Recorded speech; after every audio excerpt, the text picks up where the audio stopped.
வணக்கம். செல்வகுமாரின் முக்கடல் காற்று பற்றிய அறிவிப்பும் இலங்கைக்கான வானிலை ஆய்வறிக்கையும் அதோடு கணவாய் காற்று பற்றிய அறிவிப்பும். அதிகாரப்பூர்வ முக்கடல் காற்று பற்றிய அறிவிப்பிற்கு இந்திய வானிலை ஆராய்ச்சித்துறை அறிக்கையை பார்க்கவும். 2025 மே 23 வெள்ளிக்கிழமை அதிகாலை ஆய்வறிக்கை. முதல்ல காற்று பற்றிய அறிவிப்பு. தற்பொழுது அரபிக்கடலில் மகாராஷ்டிரா கோவா கரையோரம் நீடித்து கொண்டிருக்கூடிய காற்றழுத்த தாழ்வு பகுதி கோவா கர்நாடகா கரைக்கு காற்றோட வேகத்தை அதிகரித்திருக்கிறது. ஒட்டுமொத்த அரபிக்கடலிலும் மீன்பிடித்தலை தவிர்த்திடுங்கள். முன்கூட்டியே உருவாகிறது வலுவான ஒரு காற்றை கொடுக்கக்கூடிய அதிக மழைப்பொழிவை கடலுக்குள்ளும் கொடுக்க போகிற மேற்கு தொடர்ச்சி மலை மற்றும் கேரளா, கர்நாடகா, கோவா, மகாராஷ்டிரா கரையோரத்திலிருந்து மலையோரம் வரைக்கும் கொடுக்கக்கூடிய வலுவான மழைப்பொழிவுடன் கூடிய மேற்கு தென்மேற்கு காற்று தொடங்கி தீவிரமடைய இருக்கிறது.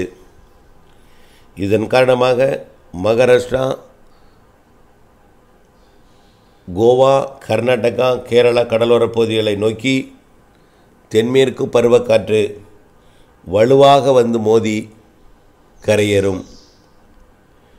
இதில் குறிப்பாக இன்றைக்கு 23ஆம் தேதி ஒட்டுமொத்த கர்நாடகாவின் கடலோரப் பகுதிகளுக்கும் கோவாவிற்கும் மகாராஷ்டிராவிற்கும் கடும் அச்சுறுத்தலை கொடுக்கக்கூடிய காற்று கரை பகுதிகளில் மட்டுமல்லாமல் ஆழ்கடலிலிருந்து இந்த அச்சுறுத்தல் காற்று இருக்கும். கண்டிப்பாக தடை விதித்திருப்பார்கள்.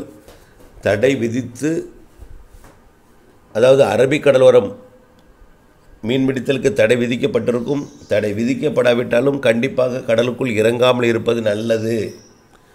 தமிழக மீனவர்கள் கேரளா மற்றும் கர்நாடக கரையோரத்தில் இருந்தால் தயவுசெய்து கடலுக்குள் இறங்க வேண்டாம்.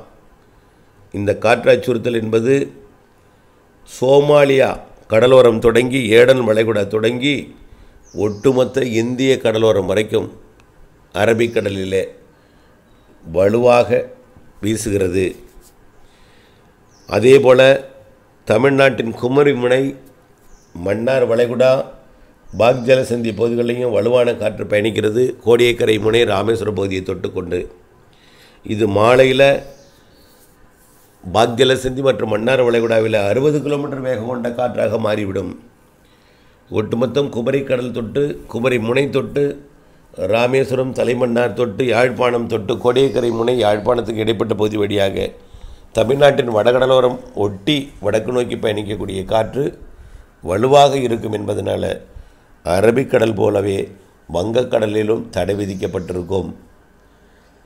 அரபிக்கடலை விட வங்கக்கடலில் மன்னார் வளைகுடாவில் வலுவான காற்று இருக்கிறது. ஆனால் கோடியக்கரை முனையிலிருந்து வடகடலோர சென்னை வரைக்கும் உள்ள கடற்பகுதியில் லேசான காற்று, எடை குறைந்த படகுகளுக்கு அச்சுறுத்தும் காற்று இருக்கும்.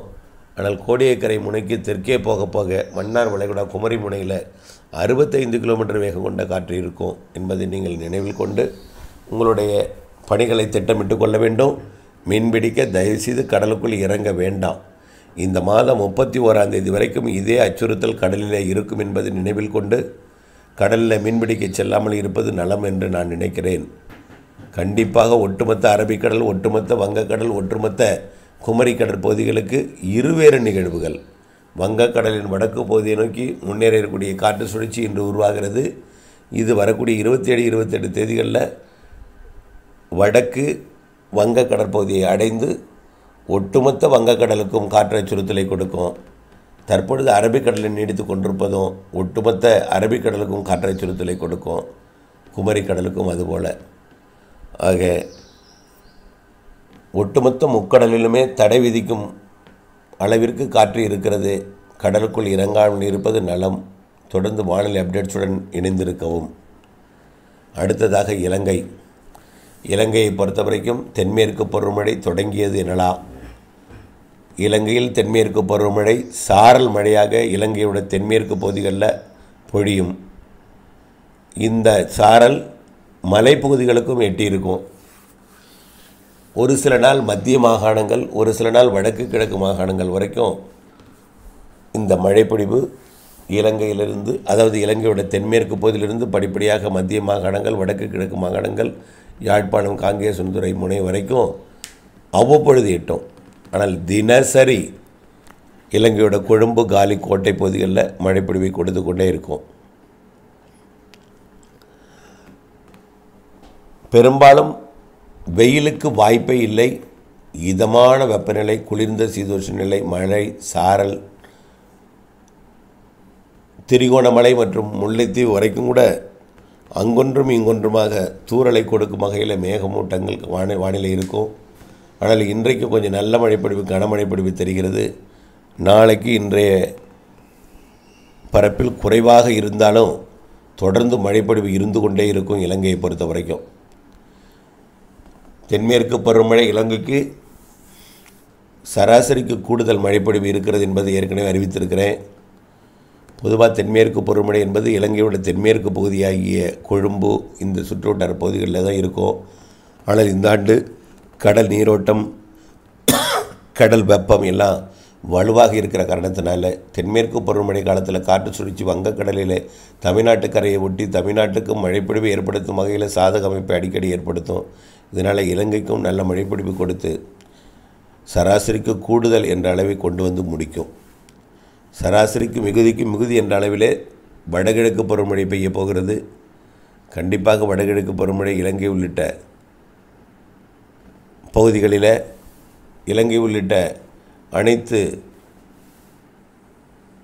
அதாவது தெற்காசியான்னு சொல்லலாம், அதாவது சிங்கப்பூர், மலேசியா உள்ளிட்ட எல்லா தெற்காசியாவிலுமே இந்த மழைப்பொழிவு நிகழ்வுகள் அங்கிருந்து வங்கக்கடலுக்கு வர இருக்கிற காரணத்தினால, கடல் வெப்பம் வலுவாக இருக்கிற காரணத்தினால நிகழ்வுகளை தொடர்ந்து உயிர் பெற்று இருக்க செய்யும், தீவிரமடைய செய்யும். இதனால் இலங்கைக்கு இருவேறு பருவமழையுமே வலுத்த மழைப்பொழிவாக கொடுக்கும். அவ்வப்பொழுது வடக்கு கிழக்கு மாகாணங்களில் கேப் கொடுக்கும். ஆனால் ஒட்டுமொத்த தென்கிழக்கு, தெற்கு பகுதியில் மழைப்பொழிவு மலைப்பகுதிகள் வரை இருந்து கொண்டிருக்கும். அதனைத் தொடர்ந்து குளிர்கால மழைப்பொழிவு கூட வடகிழக்கு பருவமழை தொடரச் செய்ய வாய்ப்பு இருக்கிறது. இந்த ஆண்டு தொடங்கிய மழை கூட இன்னும் ஏதோ ஒரு காரணத்தினால கோடை மழையாக தற்பொழுது நீடித்து கொண்டிருக்கிற நிலையில் இருவேறு பருவமழைகளும் தீவிரமடைந்து 2026 ஜனவரி, பிப்ரவரி வரைக்கும் கூட மழைப்பொழிவிற்கு சாதகம். பற்றாக்குறையால் எந்தவித பிரச்சனையும் ஏற்படாது. ஆனால் மிகுதிக்கு மிகுதியான மழைப்பொழிவு என்பதில் மாற்றமில்லை. சராசரிக்கு கூடுதல் மழை என்பதிலே மாற்றமில்லை. தொடர்ந்து வானிலை ஆய்வறிக்கையோடு இணைந்திருங்கள். வானிலை அறிந்து விவசாயம் செய்திடுங்கள். நன்றி.